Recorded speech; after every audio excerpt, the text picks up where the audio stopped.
ክብር ለአምላካችን ለእግዚአብሔር ለዘላለም ይሁን። እንግዲህ ባለፈው የአንድ 3 እና 4 ሳምንታት የኤፌሶንን መልእክት በዚህ በእሁድ ፕሮግራማችን ላይ እየተማርን እንገኛለንና ይሄ ቅድም ወንድማችን ሰው ሊናገር የነበረውን ታስታውሳላችሁ። ሮብ ቀን በእውነት እዚህ አካባቢ ሆናችሁ የምትቀሩ ሰዎች በጣም ነው የሚያሳዝነውና በጣም የእግዚአብሔር ትልቅ መልእክት ነው እየመጣ ያለው። እዚህ ከኤፌሶን መልእክት እግዚአብሔር በጣም ነው አንደበቱን ከፍቶ ለመጣ ህዝብ የተናገረ ያለውና ጌታ እንግዲህ ከኤፌሶን መልእክት ጋር እግዚአብሔር እቺን ቤተክርስቲያን የሆነ አንዳች ሊሰራ የፈለገ ነገር ስላለ በሮቡ ትምህርታችን በጣም ሲሪየስ ኤክስፖዚሽን እየተማርን እንገኛለን። እንደገና ደግሞ በዚህ በእሁድ ፕሮግራም እየተማርን እንገኛለን። ምዕራፍ 1 እና ምዕራፍ 2ን ባለፉት 3 እና 4 ሳምንታት ተምረናል። ስለ ኤፌሶን መጽሐፍ እግዚአብሔር የተመሰገነ ይሁን። አረ አሜን በሉ። እግዚአብሔር አምላክ የተመሰገነ ይሁን። እንግዲህ በዚህ በኤፌሶን መጽሐፍ ውስጥ እግዚአብሔር ለህይወታችን መታነጽ መሰረት የሆነውን በጣም ለዘላለም የጸናውን የሱን ምክር አስቀምጧልና እንግዲህ ይሄንን ምክር ባለፉት ዘመናት ትውልድ እየቀዳ ህይወት እየሸመተ አልፏል። ዛሬም ደግሞ እኛ ህይወት እንድንሸምት በዚህ መዝገብ ውስጥ የተቀመጠውን የእግዚአብሔርን ምክር ለህይወታችን እንድንቀዳ እግዚአብሔር ደግሞ ዛሬ በዚህን ቀን ከዚህ መጽሐፍ ስለሚያስተምረን ስሙ ለዘላለም የተመሰገነ ይሁን። እግዚአብሔር እንዲያስተምረን አጥር ያለ ደቂቃ አብረን ከኔ ጋር እንጸልይና በእግዚአብሔር ፊት የእግዚአብሔርን ቃል እንማራለን። ሃሌሉያ። እግዚአብሔር እናመሰግናለን። ጌታችን ሆይ ስም ብሩክ ይሁን።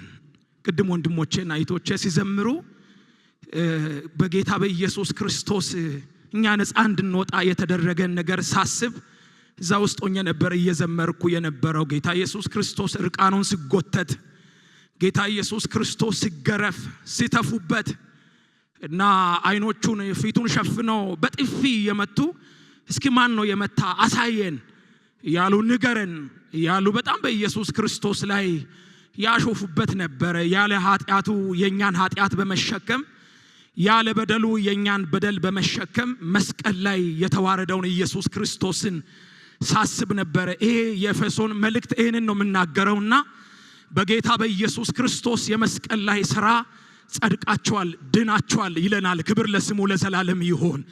የዳነ ሰው እግዚአብሔርን ያመሰግናል።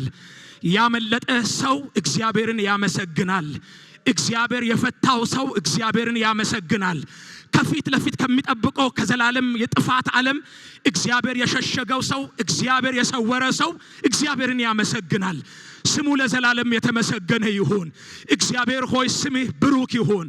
እኔ እንድድን እግዚአብሔር ሆይ ወንድሞቼና እህቶቼ እንድንድን እግዚአብሔር አምላካችን ሆይ ከኃጢአት ባርነትና ከሰይጣን ቀንበር ስር ነፃ እንድንወጣ አቤቱ አንተ ቀንበራችንን ተሸክመ አንተ ርግማናችንን ተሸክመ መዋረድ ነበረብህ በእኛ ላይ ጌታ እግዚአብሔር ሆይ ስላወጣው ስለ ታላቅ እፈርት እኛን ለማዳን ስለከፈልከው ታላቅ ዋጋ እኔና ይህ ጉባኤ ዛሬ በኢየሱስ ክርስቶስም እናመሰግናለን። እግዚአብሔር ሆይ እናመሰግናለን። እግዚአብሔር ሆይ እናመሰግናለን። እግዚአብሔር ሆይ እናመሰግናለን።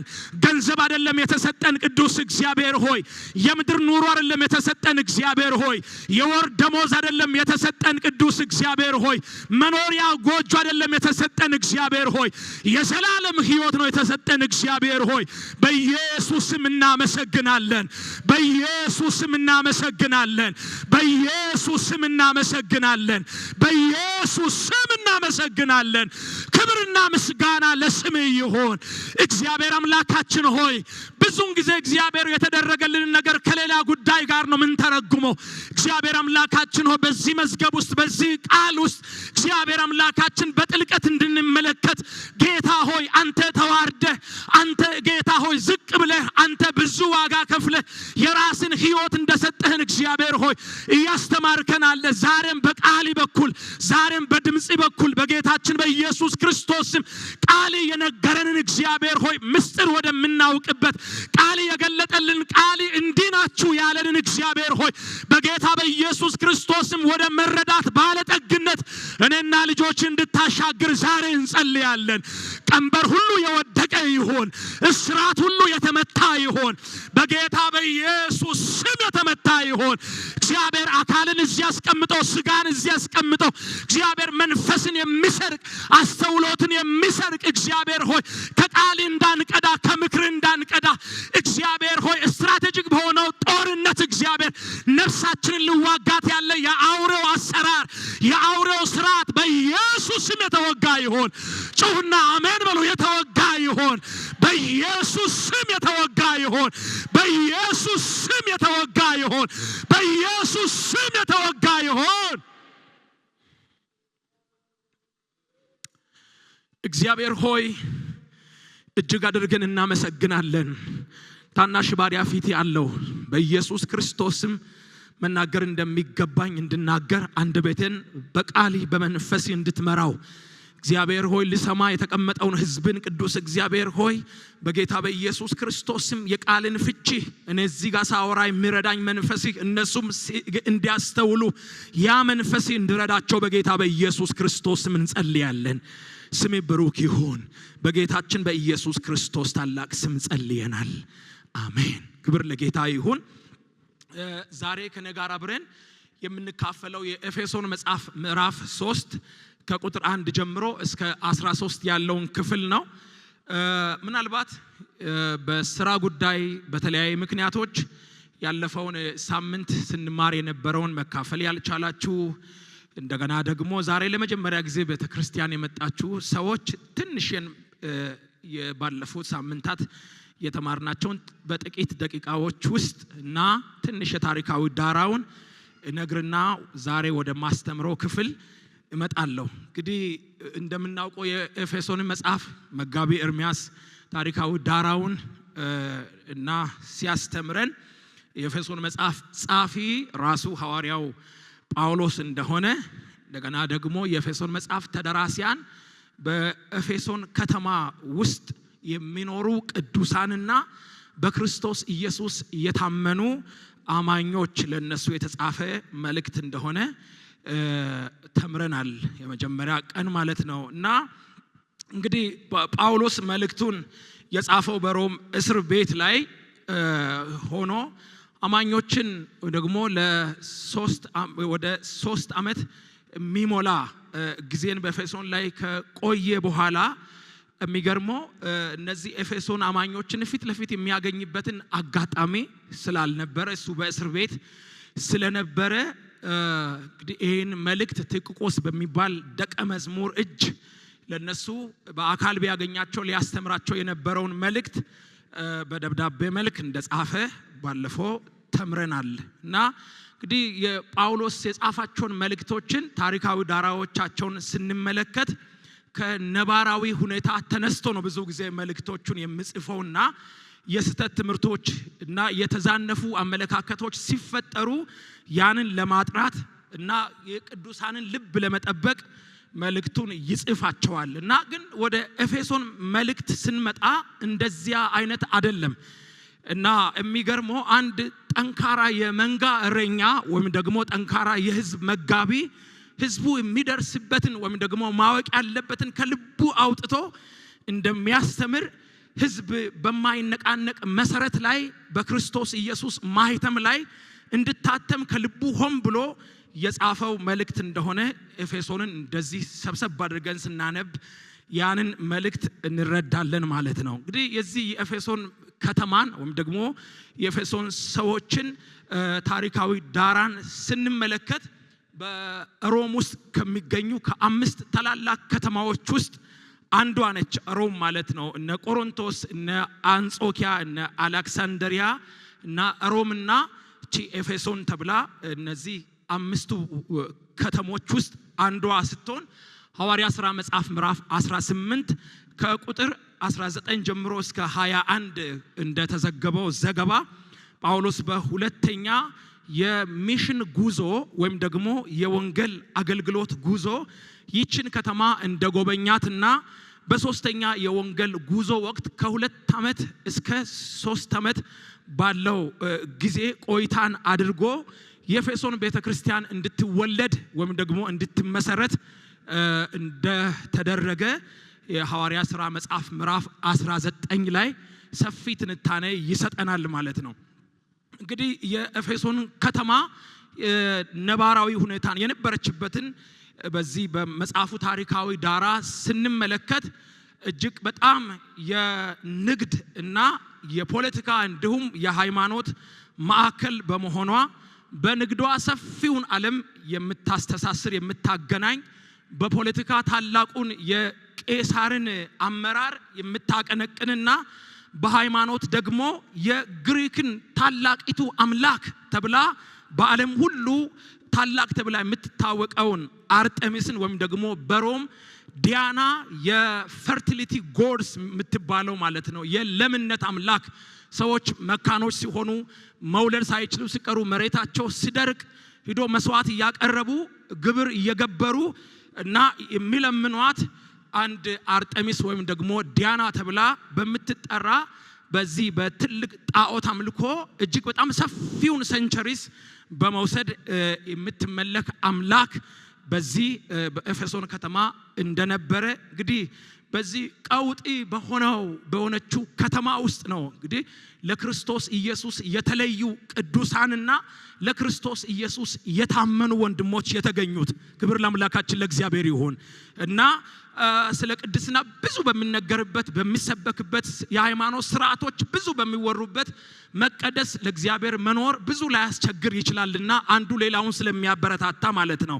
ነገር ግን በዚህ ከተማ ስንመለከት እጅግ በጣም አስቸጋሪ ሌላውን ሰዓቴ ስለማይበቃ በጣም ክፉ ተብላ የምትታወቅ በተለይ በግልሙትና በምንዝርና ልዩ ልዩ አገር ከመጡ ከተለያዩ ካልቸሮች የተነሳ ልዩ ልዩ የኃጢአት ልምምዶች የሚደረጉባት ከተማ ስትሆን እነዚህ የኤፌሶን ቅዱሳን በጣም በእግዚአብሔር ፊት ጌታን በመፍራት ጌታን በመውደድ እና የታመኑ ሆኖ የተገኙ ሰዎች እንደሆኑ የጳውሎስ ምስክርነት ይገልጥልናል ማለት ነው። እግዚአብሔር አምላክ በኢየሱስ ክርስቶስ ሁላችንን ይርዳን።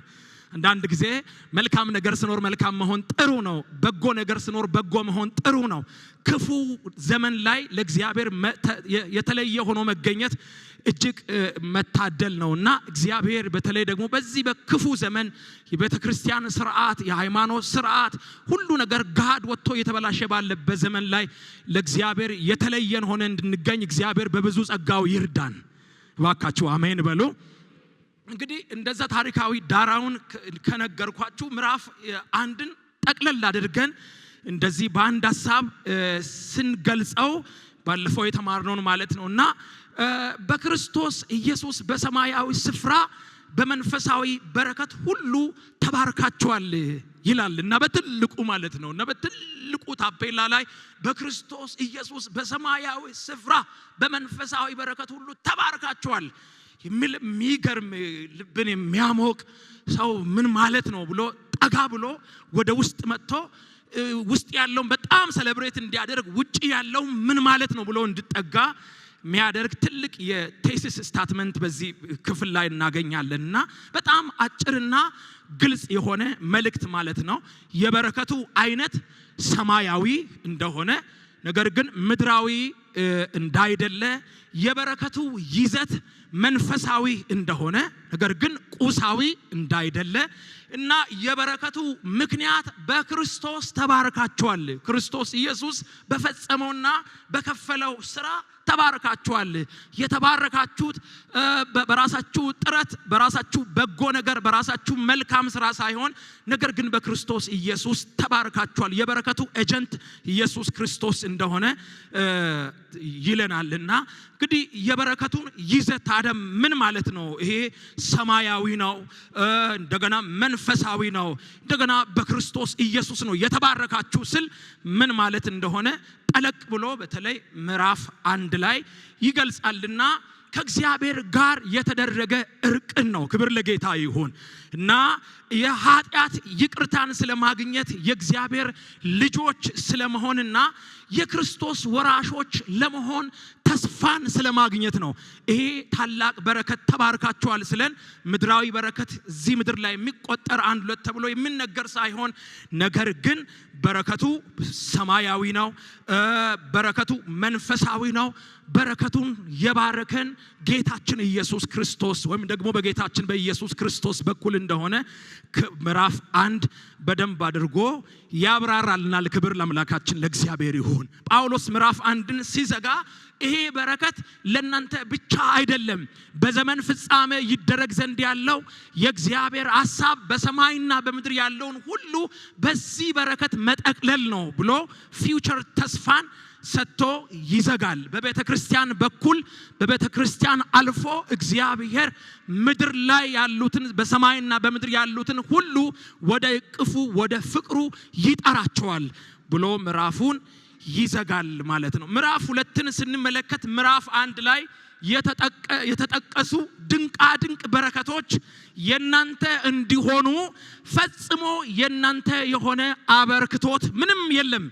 ለዚህ ከናንተ የሆነ አስተዋጽኦ ምንም የለም። የኃጢአት ይቅርታን እንድታገኙ የእግዚአብሔር ልጆች እንድትሆኑ ከእግዚአብሔር ጋር ህብረት እንድታደርጉና በሚመጡ ዘመናት በክርስቶስ ኢየሱስ የተሰጠውን የተስፋ ወራሾች እንድትሆኑ ከናንተ የሆነ አስተዋጽኦ አንድም ነገር አልነበረም ይልና እናንተ አሕዛቦች ይላቸዋል። እናንተ አሕዛቦች በበደላችሁና በኃጢአታችሁ ሙታን ነበራችሁ። አሁን ደግሞ በዚህ ዓለም ላይ በማይታዘዙት ላይ አለቃ ሆኖ ለሚሰራው መንፈስ አለቃ ከሱ ስር ሆናችሁ ትገዙ ነበር። እሱ እንደ ፈቃዱ እንደወደደ ይመራችሁ ነበር። እናንተ አሕዛቦች ብቻ አይደላችሁም። ይገርማችኋል፣ እኛ የእግዚአብሔር ልጆች የእግዚአብሔር ምርጥ ዘር ተብለን የምንጠራ አይሁዶችም ከዚህ ጉድ አልተረፍንም ብሎ ይላል ምዕራፍ 2 ላይ ማለት ነው። እና የስጋችንና የልቦናችን ሐሳብ ያደረግን ጠፍተን ነበረ። እሱ ብቻ አይደለም፣ እንደሌሎቹ እግዚአብሔርን እንደማያውቁ ከእግዚአብሔር ተለይቶ እንደሚኖሩ ለኪዳኑ እንግዳ እንደነበሩ በዚህ ዓለም ተስፋ እንደሌላቸውና እግዚአብሔርን ከቶ እንደማያውቁ ሰዎች እኛ ራሳችን እግዚአብሔር እናውቃለን የተባልን ሰዎች ራሳችንም የቁጣና የጥፋት ልጆች ነበርን። ሌላ ጉድ አለ ጳውሎስ ማለት ነውና ነገር ግን በምህረቱ ባለጠጋ የሆነው እግዚአብሔር ከወደደን ከትልቅ ፍቅሩ የተነሳ በበደላችን ምክንያት ሙታን በሆንን ጊዜ በበደላችን ምክንያት የጠፋን በነበርን ጊዜ ነገር ግን ከክርስቶስ ኢየሱስ ጋር ሕይወትን ሰጠን። አረ በደንብ እስኪ አሜን በሉ እስኪ። ክብር ለኢየሱስ ለዘላለም ይሁን። ለዚህ ይሄ እኛ የእግዚአብሔር ልጆች ናቸው አይሁዳውያን እስራኤላውያን የተለዩ ናቸው ስለተባልን ብቻ ከዚህ ጥፋት አልተረፍንም፣ ከዚህ ጥፋት አላመለጥንም። ጦሱ ለኛም ነው የተረፈው። እናንተም እኛም የጠፋን ነበርን። ነገር ግን እግዚአብሔር በምህረቱ ባለጠጋ ስለሆነ በበደላችን ምክንያት ሙታን በነበርን ጊዜ ከክርስቶስ ኢየሱስ ጋር ሕይወትን ሰጠን፣ ከእርሱ ጋር አስነሳን፣ ሕያው አደረገን፣ በሰማያዊ ስፍራ በቀኙ አስቀመጠን ይላል። ክብር ለኢየሱስ ይሁን፣ ለዘላለም ስሙ የተመሰገነ ይሁን። እናሳ ማንም እንዳይመካ ከስራው አይደለም ይላል። አሜን አሜን። ማንም እንዳይመካ፣ ማንም ትንፋሽ እንዳያወጣ፣ ማንም እንዳይተነፍስ ከስራው አይደለም ብሎ ይዘጋል ማለት ነው። እና ክብር ሁሉ ለአምላካችን ለእግዚአብሔር ይሁን። ብዙ ትጋቶቻችን ለሕይወት የማይሆን ትጋቶቻችንን በእውነት ከኛ ላይ ዞር አድርጎ እሱ ትጋታችን ሆኖ የዘላለምን ሕይወት የሰጠን ጌታ ስሙ የተመሰገነ ይሁን። እና ባለፈው ሳምንት ከወንድማችን ሚሊ ጋር የተማርነው ትምህርት በተለይ ምዕራፍ 2 ከቁጥር 11 ጀምሮ እስከ 22 የነበረውን ክፍል ተመልክተናልና ጳውሎስ የአይዛብ ሐዋርያ እንደመሆኑ ለአይዛቦች በደንብ ፎከስ አድርጎ ሲነግራቸው እንመለከታለን። በዚያን ዘመን ይላልና መሲሁን ለማወቅ እድል ያልነበራችሁ እንደ እግዚአብሔር ሕዝብ ከሚቆጠሩ ከአይሁድ ማህበረሰብ የራቃችሁ እግዚአብሔር ለአብርሃም ለይስሐቅ ተስፋን ሲሰጥ በዚህ ይህንን ተስፋን የማወቅ እድል ፈጽሞ ያልነበራችሁ እና እንደውም ያለ እግዚአብሔር የነበራችሁ ያለ ክርስቶስ የነበራችሁ እንደሆኑ በማውሳት ሚገርመው ይህ እንዲሆን በአዋጅ የተነገረውን የትእዛዛትን ሕግ በመሻር ክብር ለጌታ ይሁን ለሙሴ የተሰጠውን ሕግን ሳይሆን እነዚህ አስሩን ትእዛዛትን ሳይሆን ነገር ግን እነዚህ ሰርሞኒያል ሎውስ የሚባሉ አሉና የግዝረት ሕግ ስርዓት የአመጋገብ ሕግ ስርዓትና የአምልኮ ወይም ደግሞ የሰንበት ስርዓት እነዚህን እግዚአብሔር ወይም ደግሞ እነዚህ አይሁዳውያን ራሶቻቸውን ከአይዛብ ለመለየት ያደረጉት ቅጥር ወይም ደግሞ ያደረጉት ገደብ እንደሆነ እሱን በማስታወስ የሚገርመው እግዚአብሔር ግን ይህንን ገደብን ይህንን የጥልን ግድግዳን በማፍረስ ርቃችሁ ለነበራችሁም ለእናንተ ለአይዛቦችም ቀርቦ ለነበሩ ለራሳቸውም ለነዚህ ለአይሁዳውያኖችም ሰላም ብሎ ከቅዱሳን ጋር ባለአገሮችና እንደገና የእግዚአብሔር ቤተሰቦች እንድትሆኑ እግዚአብሔር ገደቡን አፍርሶ ይህን አድርጓል ይላል። ክብር ለጌታ ይሁን። የሚገርመው ባለፈው ሳምንት መልእክቱን ስናጠቃልል ጌታ ኢየሱስ ክርስቶስ በጌታ በኢየሱስ ክርስቶስ ከሆነው ስራ የተነሳ ገደብ ፈርሷል። የዘረኝነት ገደብ ፈርሷል። የጥላቻ ገደቦች ፈርሰዋል። ለዚህ እግዚአብሔር በክርስቶስ ኢየሱስ የፈረሰውን ገደብ መልሰን መገንባት የለብንም እና ምናልባት ምንጠላላ ሰዎች ካለን ምንገፋፋ ሰዎች ካለን ቀጥታ ጥላችን ይሄንን የጥልን ግድግዳ ባፈረሰው ከእግዚአብሔር ጋር እንደሆነ ባለፈው ሳምንት አይተናል። ዛሬም በደንብ አድርጌ እሱን አጥብቄ ተናግሬ ወደ ዛሬ ክፍል አልፋለሁ። ወዳጆቼ በጌታ በኢየሱስ ክርስቶስ በተደረገው ስራ ወደ ላይ ከእግዚአብሔር ጋር፣ ወደ ጎን ከወንድሞቻችን ጋር፣ ወደ ውስጥ ከራሶቻችን ጋር እግዚአብሔር አስታርቆናል። ክብር ለጌታ ይሁን። በጌታችን በኢየሱስ ክርስቶስ ወደ ላይ ተፈጽሟል፣ ወደ ጎን ተፈጽሟል፣ ወደ ውስጥ ደህና ሆነናልና ስለዚህ እግዚአብሔር የሰበረውን ገደብ እግዚአብሔር ልጁን ኢየሱስ ክርስቶስን ገሎ ልጁን ኢየሱስ ክርስቶስን ሰውቶ ያፈረሰውን የጥልን ግድግዳ መልሰን የምናቆም ከሆነ ጥላችንና ወዳጆቼ በእውነት ጉዳዮቻችን ቀጥታ ከእግዚአብሔር ጋር ነው የሚገናኘውና ስለዚህ ቶሎ በእርቅ ቶሎ በምህረት ቶሎ በንስሐ ቶሎ በይቅርታ ከላይ ከእግዚአብሔር ጋር ወደ ጎን ከወንድሞቻችን ጋር እርቅን እንድንፈጥር እጅግ ያስፈልጋል። ክብር ለአምላካችን ለእግዚአብሔር ይሁን እና የዛሬን ክፍል በጣም ባጭሩ ነው የምነግራችሁ። አጭር ደቂቃዎች ውስጥ ምዕራፍ 3 ላይ ያለውን ከቁጥር 1 ጀምሮ እስከ 13 ያለውን አነባለሁ። አዲሱ መደበኛን ትርጉም ስለያዝኩ እሱን ነው ማነበው። እንደዚህ ይላልና ለአይዛብ ሐዋርያ የሆነ ጳውሎስ የሚል ርዕስ ሰጥቶታል። በዚህ ምክንያት እኔ ጳውሎስ ለእናንተ ለአይዛብ የክርስቶስ ኢየሱስ እስረኛ ሆኛለሁ። ለእናንተ ጥቅም ሲባል ስለተሰጠኝ የእግዚአብሔር ጸጋ መጋብነት በርግጥ ሰምታችኋል። ቀደም ሲል ባጭሩ እንደጻፍኩት በመገለጥ እንዳውቀው የተደረገው ምስጢር ይህ ነው። እንግዲህ ይህን ስታነቡ የክርስቶስን ምስጢር እንዴት እንደማስተውል ለመረዳት ትችላላችሁ። ይህም ምስጢር አሁን ለቅዱሳን ሐዋርያትና ነቢያት የተገለጠውን ያህል ባለፉት ዘመናት ለነበሩ ሰዎች አልተገለጠም ነበር። ይህ ምስጢር አይዛብ በወንጌል አማካኝነት ከእስራኤል ጋር አብሮ ወራሾች አብሮ የአንዱ አካል ብልቶች እንዲሁም በክርስቶስ ኢየሱስ በሆነው ተስፋ አብሮ ተካፋዮች መሆናቸው ነው። እኔም በኃይሉ አሰራር በተሰጠኝ በእግዚአብሔር የጸጋ ስጦታ የዚህ ወንጌል አገልጋይ ሆኛለሁ። ምንም እንኳን ከቅዱሳን ሁሉ ያነሱ ቢሆንም የማይመረመረውን የክርስቶስን ባለጠግነት ለአይዛብ ይሰብክ ዘንድ ይህ ጸጋ ለኔ ተሰጠኝ። እንዲሁም ሁሉን በፈጠረ በእግዚአብሔር ላለፉት ዘመናት የተሰወረውን የዚህን ምስጢር አሰራር ለሁሉም ይገልጥ ዘንድ ተሰጠኝ። ሐሳቡም በአሁኑ ዘመን በቤተ ክርስቲያን አማካኝነት ብዙ ገጽታ ያለው የእግዚአብሔር ጥበብ በሰማያዊ ስፍራ ላሉት አለቆችና ባለስልጣናት ይታወቅ ዘንድ ነው። ይህም በክርስቶስ ኢየሱስ በጌታችን በፈጸመው ዘላለማዊ ዕቅዱ መሰረት ነው። በእርሱና በእርሱ ላይ ባለን እምነት አማካኝነት በነጻነትና በልበ ሙሉነት ወደ እግዚአብሔር መቅረብ እንችላለን። ስለዚህ ክብራችሁ በሆነው ስለእናንተ በደረሰብኝ መከራ ተስፋ እንዳትቆርጡ አደራ እላችኋለሁ ይላል። ክብር ለጌታ ይሁን። እንግዲህ ይህንን የኤፌሶንን መልእክት ምዕራፍ 3 ቁጥር 1 ጀምሮ እስከ 13 ያለውን እንደዚሁ ዝም ብለን ሰብሰብ አድርገን ስንመለከት 3 ነገሮችን በዋናነት ያነሳል። አንደኛው የተገለጠው ምስጢር ምንነትን ከምዕራፍ 3 ቁጥር 3 ጀምሮ እስከ 9 ይገልጥልናል።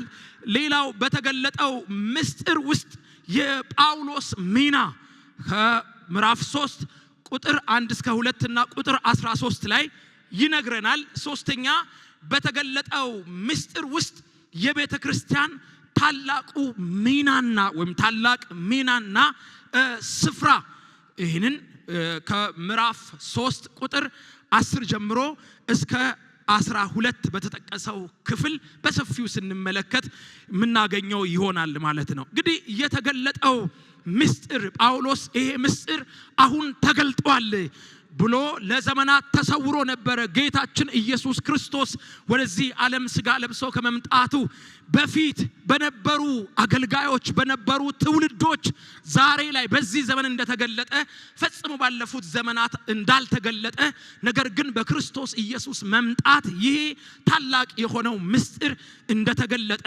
ጳውሎስ ከቁጥር 3 ጀምሮ እስከ 9 ሰፊ ትንታኔን ይሰጣል። እንግዲህ ይህ ክፍል የክፍሉ ዋነኛ መልእክት ነው። ይሄ ምስጢር የተባለው የዚህ ኤፌሶን መጽሐፍ ምዕራፍ 3 ቁልፍ መልእክት ሲሆን በቀደመው ትውልዶች ጌታችን ኢየሱስ ክርስቶስ በሥጋ ከመገለጡ በፊት ተሰውሮ የነበረ የእግዚአብሔር ዕቅድ አሁን ግን በክርስቶስ ኢየሱስ ወደዚህ ዓለም መምጣት የተገለጠው ምስጢር ምን እንደሆነ ያሳየናል። ሁለተኛ ነጥብ በዚህ በተገለጠው ምስጢር ውስጥ የጳውሎስ የራሱን ሚና ይነግረናል። በዚህ ምክንያት ይላል በዚህ በተገለጠው ምስጢር ምክንያት እኔ ጳውሎስ ለእናንተ የክርስቶስ ኢየሱስ እስረኛ ሆኛለሁ፣ ለእናንተ ጥቅም ሲባል ስለተሰጠኝ የእግዚአብሔር ጸጋ መጋብነት በእርግጥ ሰምታችኋል ብሎ ቁጥር 1 እና 2 ላይ ይናገራል። የሚገርመው ጳውሎስ በዚህ ይሄን መልእክት በሚጽፍበት ጊዜ በሮም በቤት ውስጥ በነበረው እስር ላይ የነበረ ቢሆንም የታሰረው በሮም መንግስት እንደሆነ ይታወቃልና ራሱን ሲገልጥ ራሱን እንደ የሮም እስረኛ ወይም ደግሞ እንደ ወንጀለኛ አድርጎ አልነበረም ጳውሎስ ራሱን ሲቆጥር የነበረው። ነገር ግን የክርስቶስ ኢየሱስ እስረኛ ነኝ በማለት ራሱን ያቀርባልና የታሰረበትም ምክንያት የክርስቶስ ኢየሱስን ፍለጋ የሌለውን የክርስቶስ ኢየሱስን ምስጢር ለአይዛቦች ለመግለጥ ክብር ለጌታ ይሁን። ለአይዛቦች ለመግለጥና ለአይዛብ መዳን ምክንያት የተከፈለ ታላቅ ዋጋ እንጂ እኔ የሮም እስረኛ አይደለሁም እያለ ራሱን የክርስቶስ እስረኛ እንደሆነ ራሱን እንደዛ ይናገራልና ስለሆነም በደረሰበት ምክንያት አማኞች ተስፋ እንዳይቆርጡ ይልቁን ለነሱ ተብሎ እየተከፈለ ያለ ዋጋ እንደሆነ በጣም ኢንተርቴን ማድረግ እንዳለባቸው እንደዛ ልባቸውን ያበረታታልና ይልቁን ክብራቸው እንደሆነ ያረጋግጥላቸዋል። ቁጥር 13 ላይ ማለት ነው። ሌላው ሶስተኛ እዚህ እንደዚህ በሰፊው ስንመለከት ሶስተኛ ሐሳብ በእግዚአብሔር ዘላለማዊ ዕቅድ ወይም ደግሞ በዚህ በምስጢር ውስጥ የቤተ ክርስቲያንን ሚና ከምዕራፍ 3 ቁጥር 10 ጀምሮ እስከ 12 ባለው ክፍል ላይ ይነግረናልና ቤተ ክርስቲያን ወይም ደግሞ አዲሱ ማህበረሰብ በኋላ በሰፊ ስለምናይ አዲሱ ማህበረሰብ በክርስቶስ ወንጌል የዳኑ አማኞች እንደ ግለሰብና እንደ ህብረት የሆኑ ሰዎች በምድር ላይ የሚኖሩበትን ምክንያት ይናገራልና ልዩ ልዩ የእግዚአብሔር ጥበብ በቤተክርስቲያን ውስጥ እና በቤተክርስቲያን ውስጥ በሰማይ ላሉት አለቆችና ባለስልጣናት የሚገለጥበት የእግዚአብሔር ተቋም እንደሆነች ቤተክርስቲያንን እንደዚያ ይገልጣታልና እንግዲህ የኤፌሶን መጽሐፍን ሰብሰብ አድርገን በአንድ አረፍተ ነገር በተለይ ምዕራፍ 3 ቁጥር 1 ጀምሮ እስከ 13 ያለውን ስንገልጸው እግዚአብሔር በክርስቶስ በኩል የገለጠው የእርቅ ምስጢር ወደ ላይ ከራሱ ከእግዚአብሔር ጋር ወደ ጎን ከሰው ልጆች ሁሉ ጋርና በቤተክርስቲያን በኩል እግዚአብሔር በሰማይ ላሉ ሰራዊቶችና ለባለስልጣናት ለመግለጥ የወደደበትን ምስጢር እንደሆነ ወይም ደግሞ ሐሳብ እንደሆነ በዚህ ይሄን ክፍል ጠቅለል አድርገን በአንድ አረፍተ ነገር ስንገልጠው እንደዚያ ይላልና የሚገርመው እንግዲህ በመጽሐፍ የእግዚአብሔርን ቃል ከመጀመሪያው ጀምረን እስከ መጨረሻ በመናነብበት ጊዜ ወይም ደግሞ በመናጠናበት ጊዜ እግዚአብሔር የሰው ልጆች ሁሉ አምላክ እንደመሆኑ ለሰው ልጆች ሁሉ ያለ ልዩነት ያለውን ፍቅርና የማዳን እቅድን በዚህ በትልቁ መጽሐፋችን ላይ የእግዚአብሔር ቃል ላይ እንመለከታለን። ለምሳሌ የዘፍጥረት መጽሐፍ ምዕራፍ 12 ቁጥር 3ን ስንመለከት እግዚአብሔር ለአብርሃም የገባውን ተስፋ እናያለንና ባንተ የምድር አሕዛብ ሁሉ ይባረካሉ እና ስል እንመለከታለን። እግዚአብሔር በሌላ በኩል እግዚአብሔር እስራኤልን ሲመርጥ እሷን ተጠቅሞ ለአሕዛብ ብርሃን እንድትሆን ለአሕዛብ ጨው እንድትሆን ነው እግዚአብሔር እስራኤልን መርጧት የነበረውና ሌላው በነብዩ ኢሳይያስ በገለጠው የትንቢት መልእክት ውስጥ ምዕራፍ 49 ቁጥር 6 ላይ እስከ ምድር ዳር ድረስ መድኃኒት ሆን ዘንድ ለአሕዛብ ብርሃን አድርጌ ሰጥቻለሁ ብሎ ስለ ጌታችን ስለ ኢየሱስ ክርስቶስ ሲገለጥና ሲመጣ የሰው ልጆችን ሁሉ ወደ ብርሃኑ ወደ ጽድቁ ወደ እውነት ሁሉ እንደሚጠራ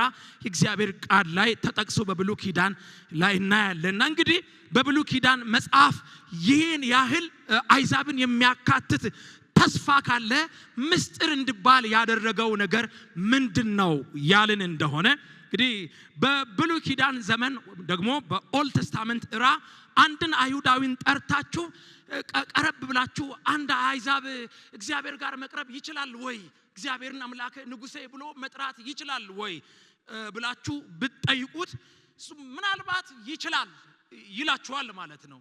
ምናልባት ይችላል እንዴት አድርጎ ብላችሁ ስትጠይቁ ራሱን በመቀየር እንዴት ከአሕዛብ ወደ ይሁድነት ራሱን በመቀየር ከዛ በኋላስ የመገረዝን ሥርዓት በመፈጸምና ያ ቅድም ነግራችኋል እነዚህ ሰርሞኒያል ህጎች አሉና እነዚያን ህጎችንና ሥርዓቶችን በመቀደስ ምናልባት እግዚአብሔርን የመቅረብ ፕሮባቢሊቲ ሊኖር ይችላል እና ልክ እንደናንተ እግዚአብሔርን እኩል አምላኬ ብሎ ሊጠራ ይችላል ወይ ብላችሁ ስትጠይቁ ኖ ይላችኋል ማለት ነው።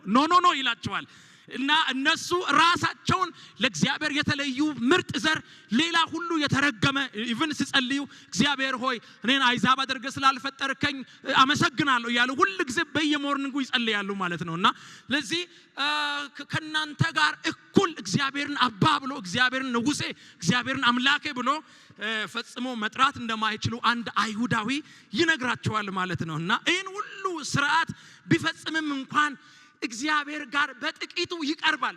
ምን ላይ የአሕዛብ አደባባይ ተብሎ በዚህ የተከፈለ ሶሬግ የሚባል ግንብ አለና ከግንቡ ወዲያ የአሕዛብ አደባባይ ለብቻቸው እነዚያን የሚለይና እዛ ሆኖ ነው እግዚአብሔርን መጣራት ያን ሁሉ አድርጎ ግን እዛ ሆኖ ነው እግዚአብሔርን መጣራት የሚችለው አሊያም ደግሞ እንደ ሁለተኛ ዜጋ ወይ ደግሞ እንደ እንግዶችና እንደ መጻተኞች ነው እንጂ እግዚአብሔርን ያን ሁሉ ሥርዓት ፈጽሞ ማድረግ የሚችሉት ነገር ግን እንደ አንድ አይሁዳዊ እግዚአብሔርን ንጉሴ አምላኬ ብሎ መጥራት ፈጽሞ እንደማይችሉ ይነግራቸዋል ማለት ነው። አንድ አይሁዳዊ ለአሕዛብ ብርሃንና ጨው በመሆን ሌሎችን ወደ እግዚአብሔር እንዲጠሩ የተመረጡ እነዚህ አይሁዳውያን የዘርና የሃይማኖት በአጠቃላይ የሰው ሰራሽ የሆነውን ሥርዓቶችንና ገደቦችን በማብጀት እነዚህ አሕዛቦችን ገለልተኛ ወደዚያ ከራሳቸውም ወደዚያ አርቆ እንደገና ደግሞ ከእግዚአብሔርም ሲያርቋቸው እንመለከታለንና እግዚአብሔር ይሄንን ተስፋቸውን ቅድም እንዳነበብኩ ዘፍጥረት 12 ላይ ኢሳይያስ 49 ላይ የተነገሩ ስለ አሕዛብ የተነገረውን ተስፋ በእነዚህ በአይሁድ በኩል እግዚአብሔር እነሱ ጋር መጣለው ብሎ የተስፋ የገባላቸውን ያንን ቃል እንድታጠፍ ወይም ደግሞ ጨውና ብርሃን ሁኑ ብሏቸው እግዚአብሔር ነግሯቸው ሳለ ነገር ግን ገደብን አብጅቶ ግድብን አብጅቶ እንደዛ ያደረጉትን ወይም ደግሞ ያጨነገፉባቸውን እስራኤላውያን ወይም ደግሞ አይሁዶችን እግዚአብሔር ሳይጥላቸው እና ስለ ተስፋ ቃሎቻቸው በእርግጠኝነት ያልተረዱትን አይዛቦችንም ሳይረሳ ሁለቱንም አንድ ላይ ያዳነበት ምስጢር ነው። ክብር ለጌታ ይሁን። ኢየሱስ ለዘላለም ጌታ ነው። ስለዚህ ምስጢር የተባለው የዘጉትንም ሳያጠፋቸው ያልተረዱትንም ሳይረሳቸው ከሁለቱም አንድ ሌላ አዲስ ፍጥረት ያንን በመፍጠር ነው እግዚአብሔር የጥልን ግድግዳ የሰበረው። ስሙ ለዘላለም የተመሰገነ ይሁን። ድምጻችሁ አይሰማም? እስኪ አሜን በሉ እስቲ። እግዚአብሔር ሆይ ተባረክ በሉ እስቲ። ድገሙና እግዚአብሔር ሆይ ተባረክ በሉ እስቲ። ክብር ለአምላካችን ለእግዚአብሔር። የእግዚአብሔር ጥበብ ይሄ ነው ማለት ነው። ሃሌሉያ። ባለመረዳት የዘጉትንም እንደገና ደግሞ ስለራሳቸው የተነገረውንም ቃል ኪዳን ያልተረዱትንም ሁለቱንም ያዳነበት ምስጢር ነው። ኢየሱስ ስሙ ይባረክ። ኧረ እግዚአብሔር ይባረክ። እስቲ ጌታ ሆይ ተባረክ በሉ። ሃሌሉያ። ጥበብ ድንቅ ነው፣ ተባረክ በሉ። ሃሌሉያ። አሰራር ድንቅ ነው፣ ተባረክ በሉ። ስሙ ለዘላለም የተመሰገነ ይሁን ለዘላለም። ሃሌሉያ። የእግዚአብሔር ጥበብ እጅግ አስደናቂ ነው። ክብር ለጌታ ይሁን። እንግዲህ ይሄንን ክፍል በደንብ እንደገና ደግሞ አንድ እርምጃ ጠጋ ብለን ስንመለከት ዘርዘር ያሉ ሐሳቦችን ይነግራልና እሷን ተሎ ነግሬ እጨርሳለሁ። አብረን እንጸልያለን እና ጠጋ ስንል አሁንም የበለጠ ነገር ይነግራልና የምስጢሩን ፍቺ ይነግረናል። ምዕራፍ 1 ባለፈው የተማርነው ቁጥር 9 ላይ ቁጥር 10 ላይ በዘመን ፍጻሜ ይደረግ ዘንድ ያለው ሐሳቡ ይህ ነው፣ በሰማይና በምድር ያለውን ሁሉ በክርስቶስ ኢየሱስ መጠቅለል እንደሆነ የዚህ የምስጢሩ ፍቺ በሰማይ በምድር ስል መላ ዓለምን መላ ሕዝብን ወይ ደግሞ ከአይሁድ ወገን ውጪ የሆኑትን አይዛብ ተብሎ የሚጠሩትን ሁሉ የሚያካትት ምስጢር እንደሆነ የዚህ የምስጢሩን ፍቺ ይገልጥልናል። ጠጋ ስንል የምስጢሩ ይዘት ምን እንደሆነ ቁጥር 6 ላይ በደንብ አድርጎ ያሳየናል እና የምስጢሩ ዓላማ እና በምስጢሩ ውስጥ የቤተ ክርስቲያን ስፍራን እዚህ በደንብ አድርጎ ያሳያል ማለት ነው። ክብር ለአምላካችን ለእግዚአብሔር ይሁን። እንግዲህ ጳውሎስ ቅድም እንደ ዘረዘርኩ ቁጥር 1 እና 2 እና እንደዚሁም ቁጥር 13 ላይ ራሱን ለዚህ ማህበረሰብ ሲያስተዋውቅ የዚህ የምስጢሩ አገልጋይ ነኝ እግዚአብሔር በልጁ በክርስቶስ በኩል ገልጧልና እኔም የዚህ አገልጋይ ነኝ። ለዚህ እንደ አገልጋይ እንዲሆን የጠራኝ እግዚአብሔር ነው። የጸጋው ባለቤት እግዚአብሔር ነው። መገለጡም ከራሱ ከእግዚአብሔር ነው። የመልእክቱ ፍቺና ምስጢሩን ገላጩ ራሱ እግዚአብሔር ነው። ህዝቡም ራሱ ያኛውም ህዝብ ይሄኛውም ህዝብ ሁለቱም ህዝብ ራሱ የእግዚአብሔር እንደሆነ እኔ የዚህ አገልጋይ ነኝ፣ አዋጅ ተናጋሪ ነኝ። ጸጋው ግን የራሱ ነው፣ የገለጠው ግን ራሱ ነው ያለ ይሄ ወንጌልን የገለጠው ራሱ እግዚአብሔር እንደሆነ ይናገራልና ቁጥር 3 ጀምሮ እስከ 5 ቀደም ሲል ባጭሩ እንደጻፍኩት በመገለጥ እንዳውቀው የተደረገው ምስጢር ምዕራፍ 1 ቅድም እንደነገርኳችሁ ቁጥር 10 ላይ ይሄ ነው የምስጢሩ ፍቺ ማለት ነው። ክብር ለአምላካችን ለእግዚአብሔር ለዘላለም ይሁን። እንግዲህ ይህ ምስጢር አይዛብ በወንጌል አማካኝነት ከእስራኤል ጋር አብሮ ወራሾች እንዲሆን እንደ ሁለተኛ ዜጋ ሳይሆን እንደ እንግዶችና እንደ መጻተኞች ሳይሆኑ ነገር ግን እንደ አንድ አይሁዳዊ እግዚአብሔር የኔ ነው፣ እግዚአብሔር አምላኬ ነው፣ እግዚአብሔር ንጉሴ ነው እንደሚለው እግዚአብሔርን አምላኬ ነው ንጉሴ ነው አብሮ እንድሉ እግዚአብሔር ይሄንን ምስጢር ገልጧል። ክብር ለስሙ ይሁን እና የአንድ አካል ብልቶች እንዲሆኑ እግዚአብሔር አድርጓል። የምስጢሩን ይዘት እንደዛ አድርጎ ይነግረናል። በክርስቶስ ኢየሱስ በሆነው ተስፋ ሁሉ አብረው ተካፋዮች እንዲሆኑ አይዛቦች ወደዚህ እንደተጋበዙ የምስጢሩን ይዘት ያሳየናልና ሰው የቅድም እንዳልኳችሁ የተቀበልነው እና ወይ ደግሞ የተባረክነው የበረከቱ ይዘት የኃጢአት ይቅርታ ከእግዚአብሔር ጋር መታረቅ የእግዚአብሔር ልጅ መሆን በመጣው ዘመን ከእግዚአብሔር ጋር አብሮ ለዘላለም መኖር የዚህ ሁለቱም ከአይሁድ የሆኑትም ከአይዛብ የሆኑ በዚህ በወንጌል የተረዱና ያመኑ ሰዎች በዚህ በተሰበረው ገደብ አልፎ የገቡ ሰዎች እግዚአብሔር ይህን በረከት እንደባረካቸው ቁጥር 6 ላይ በደንብ አድርጎ ይዘረዝራል ማለት ነውና የመጨረሻው ቁጥር 10 ላይ ስንመለከት ቁጥር 10 ጀምሮ እስከ 12 የምስጢሩን ዓላማ በጣም ያብራራል ወዳጆቼ እና እግዚአብሔር በቤተክርስቲያን በኩል ለሰማይ ሰራዊት ለባለ ስልጣናት ሊገልጥ የወደደው ታላቅ እና ባለ ብዙ ህብር ቀለም የሆነ የርሱ ጥበብ እንዳለ ይናገራልና እንግዲህ በክፍሉ አውድ መሰረት እንግዲህ ቅድም ነግሬያለሁ ቤተክርስቲያን ስንል ህንጻ ማለታችን እንዳይደለ ወይም ደግሞ ኦርጋናይዜሽን ማለታችን እንዳይደለ በክርስቶስ ኢየሱስ የዳነ አዲስ ማህበረሰብ አይሁድ አይደለ አይዛብ አይደለ ነገር ግን በክርስቶስ ኢየሱስ አዲስ ፍጥረት የተባለ በዚህ ቤተክርስቲያን ውስጥ እግዚአብሔር የሱ ልዩ ቀለማት ያለውን ልዩ መዝገብ ያለውን የሱን ክብር የሚገልጥበት የሱ ተቋም እንደሆነች ይናገራል ጳውሎስ ማለት ነውና እንግዲህ ይችን ቤተክርስቲያን አዲስ ፍጥረት የተባለችውን ቤተክርስቲያንን ጳውሎስ በጣም ጠለቅ ብላችሁ ስትገቡ እቺ ቤተክርስቲያን የእግዚአብሔር የክብሩ መገለጫ ነች ይላችኋል ማለት ነው ክብር ለጌታ ይሁን የክብሩ መገለጫ ማዕከል እንደሆነች እናያለን እቺ ቤተክርስቲያን በክርስቶስ በኩል የተዘጋጀውን ታላቅ የመዳን ፋና ወይም ደግሞ ወንጌልን ለዓለም ሁሉ የምታበራ የርሱ የብርሃኑ ተቋም ነች ክብር ለአምላካችን ለእግዚአብሔር ይሁን እግዚአብሔር በመድር ላለው ቀውሶች ሁሉ እግዚአብሔር በመድር ላለው በጣም አስቸጋሪ ሁኔታዎች ሁሉ መፍትሄ የሚሰጥበት የርሱ ማዕከል ነች ቤተክርስቲያን ክብር ለጌታ ይሁን ስለዚህ እውነተኛ ፊት ትክክለኛ ሚዛን ያለው ጽድቅ ለዓለም ሁሉ የምታሳይ የእግዚአብሔር ኮሌጅ የእግዚአብሔር ተቋም ነች ቤተክርስቲያን ክብር ለጌታ ይሁን እስቲ ቤተክርስቲያን በሉ እስቲ ልስማ እስኪ ቤተክርስቲያን በሉ እስቲ ድገሙና እስቲ ቤተክርስቲያን በሉ እስቲ ቤተክርስቲያን ክብር ለጌታ ይሁን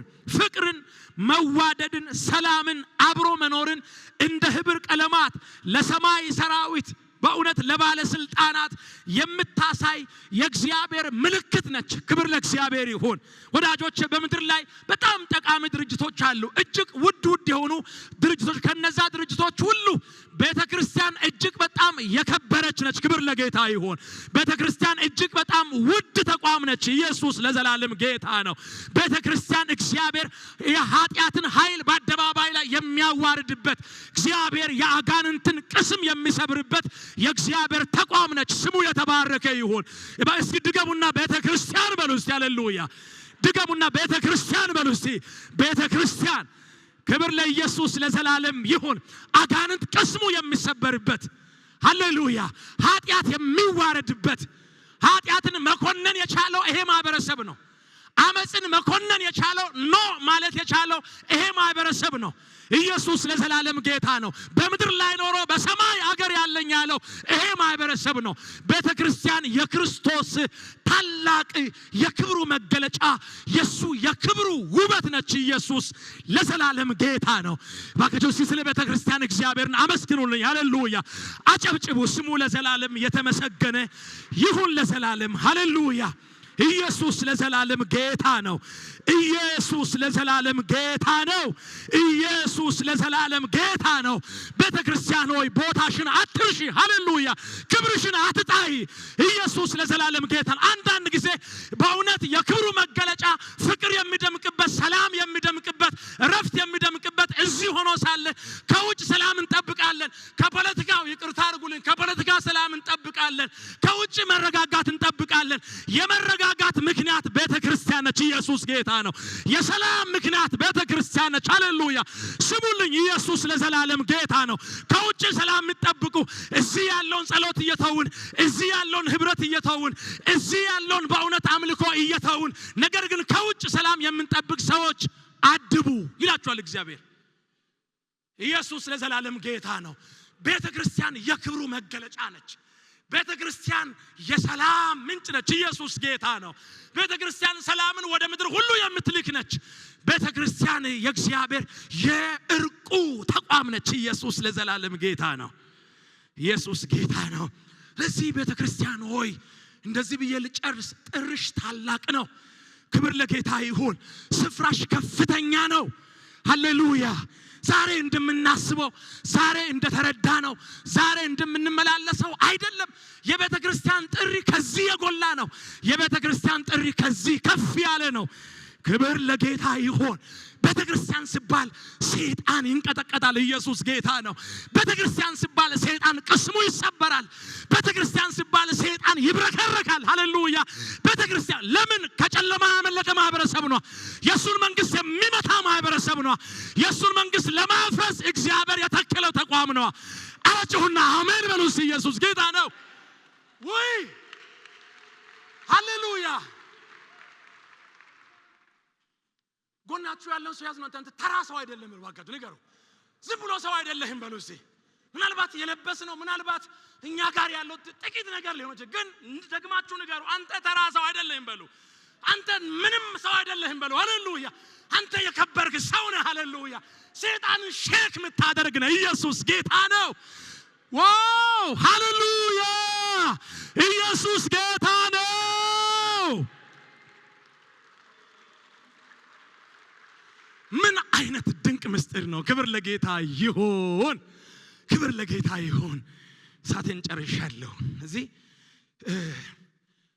ከውጪ አጠብቁ ሰላም እና እዚህ የተማርን እዚህ ምንቀዳው ማአት ነገር ያለ እዚህ ምንሰበስበው ብዙ ነገር ያለ ለቅድም ስለ ሮብ ነግራችኋለሁ በእውነት እኔ በጣም አዝናለሁ የሚቀርሰው እንዶ ሁኔታ የፈቀደ የሚቀርሰው አዝናለሁና እግዚአብሔር ቀርቶ ያፈሰሰ እንኳቹ እግዚአብሔር ያለ እና ፖለቲካው ምን አለ እዚህ የሁለት ሰዓቱን ዜና ክፈቱ እንላለን ማለት ነው የሶስት ሰዓት ዜና ክፈቱ እዚህ ቪኦኤ ክፈቱ እንላለን ማለት ነው ምን ተባለ እንላለን ጎን ያለውን ሰው ያዝና ወደዚህ ና በሉ እስቲ እዚህ ይነግርሃል በሉ እስቲ ኢየሱስ ጌታ ወደዚህ ነው እግዚአብሔር ቤተክርስቲያንን ነው የሰላም ተቋም ኢየሱስ ጌታ ነው ዋው ተናናሾች ደካሞች በሰውይታ ማይጠቅሙ ስታያቸው ተራም ይመስለው ግን ሼክ ያረጋሉ ማለት አሜን አሜን ሼክ ያረጋሉ አጋንንትን መንግስቱን ኢየሱስ ጌታ ነው በዓለም ላይ ከኒኩሌር በላይ በዓለም ላይ በጣም ከብዙ ነገር በላይ እጅግ የምታስፈራ ቤተክርስቲያን ነች ክብር ለጌታ ይሁን እስቲ ቤተክርስቲያን ነች በሉ እስኪ ደገሙና ቤተክርስቲያን ነች በሉ እስቲ ያለ መንግስታት ብዙ ይፍጨረጨራሉ እንትናን ሊያጠፋ ነው ይላሉ ይገርማል አንድ ምስጢር የነገረን የአመጽ ስራ በኃይል እንዳይሰራ የሚከለክል አለ ይላል አይገርምም ቤተክርስቲያን ከልካይ ነች ማለት ነው አሜን አሜን ፈቅዶ መሰላችሁ ወዶ መሰላችሁ እንትና የሰመን ኮሪያው አንዴ ልክ እንትን ስልበት አርጎ ዓለምን ማጥፋት ይችላል እኮ ግን ቤተክርስቲያን ከልካይ ነች ኢየሱስ ጌታ ነው አረጩና አሜን በሉ ባካችሁ በኢየሱስ ስም እንዴ አሜን በሉ ድገሙና ከልካይ ነች ነው ምትል ነች ኢየሱስ ጌታ ነው ሰይጣን እንደፈለገ እንዳይወራጭ ነው ምትል ነች አውቀም ይሁን ሳታውቅ ገስጸም ይሁን ሳትገስጽ ያንተ መኖር ለአጋንንት አደጋ ነው ለሰይጣን አደጋ ነው ተረዳይም አልተረዳሽም ደከምክም በረታህም ተጋህም አልተጋህም ያንተ እዚህ ምድር ላይ መቀመጥ ለሰይጣን አደጋ ነው አረ ጴንጤዎቹና አሜን በሉልኝ ባካችሁ አረ ኢየሱስ ጌታ ነው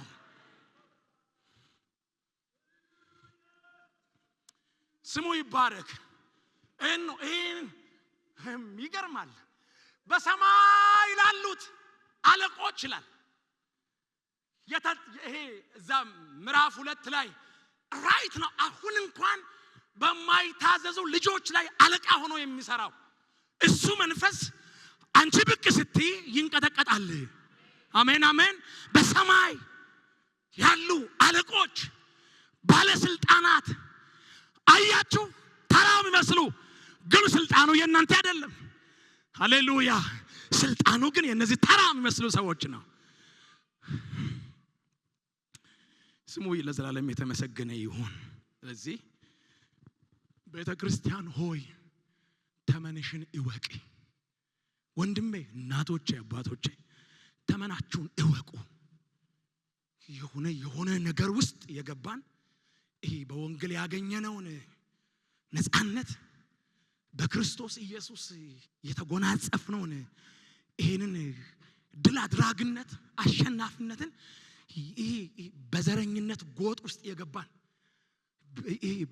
በሆነ ጎጥ ውስጥ የገባን ይሄንን ነፃነትን ብለርድ ያደረግን ሰዎች እግዚአብሔር ይላችኋል፣ አራግፉ ይላችኋል እግዚአብሔር። አሜን አሜን። አራግፉ፣ ውጡ። እግዚአብሔር ለጨለማ ኃይላት፣ ለክፋት ኃይላት እግዚአብሔር ራሱን፣ እግዚአብሔር ክንዱን፣ እግዚአብሔር ጡጫውን፣ እግዚአብሔር ስልጣኑን የሚገልጥበት የእግዚአብሔር ክንድ ነች ቤተክርስቲያን። ኢየሱስ ጌታ ነው። የእግዚአብሔር አቅም ነች። ኢየሱስ ጌታ ነው። እዚህ